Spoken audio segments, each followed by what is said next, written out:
Chapter 2. And in this manner Edward's days passed one into the other. Nothing remarkable happened. Oh, there was the occasional small domestic drama. Once, while a blind was at school, the neighbor's dog, a male brindled boxer inexplicably named Rosie, came into the house uninvited and unannounced and lifted his leg on the dining room table, spraying the white tablecloth with urine.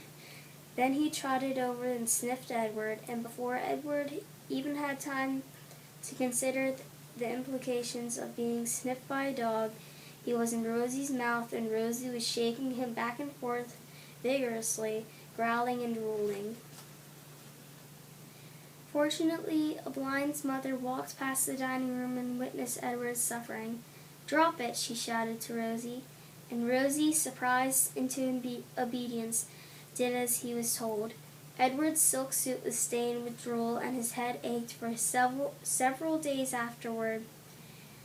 But it was his ego that had suffered the most damage. A blind's mother had referred to him as an "it," and she was more outraged at the dog urine on her tablecloth than she was about the indignities that Edward had suffered at the jaws of Rosie. And then there was the time that a maid, new to the Tulane household, and eager to impress her employers with her diligence, came upon Edward sitting on his chair in the dining room. "What's this bunny doing here?" she said out loud. Edward did not care at all for the word bunny. He found it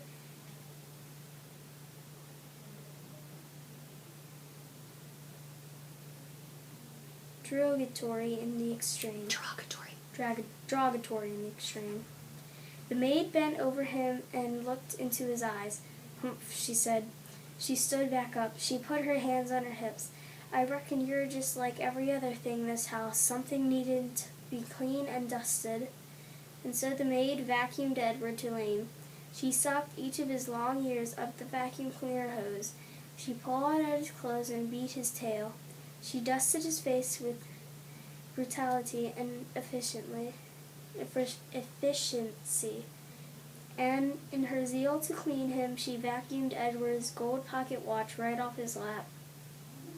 The watch went into the maw of the vacuum cleaner with a distressing clank that the maid did not even seem to hear.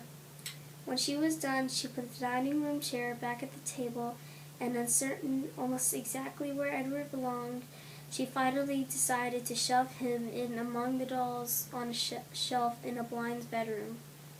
"That's right," said the maid. "There you go."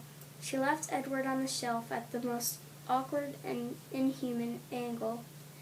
His nose was actually touching his knees, and he waited there, with the dolls twittering and giggling at him like a flock of demented and unfriendly birds, until a blind came home from school and found him missing and ran from room to room calling his name. "Edward!" she shouted. "Edward!" There was no way, of course, for him to let her know where he was, no way for him to answer her. He could only sit and wait. When a blind found him, she held him close, so close that Edward could feel her heart beating, leaping almost out of her chest in his agitation. "Edward," she said, "oh, Edward, I love you. I never want you to be away from me." The rabbit, too, was experiencing a great emotion, but it was not love. It was annoyance that he had been so mightily inconvenienced, that he had been handled by the maid as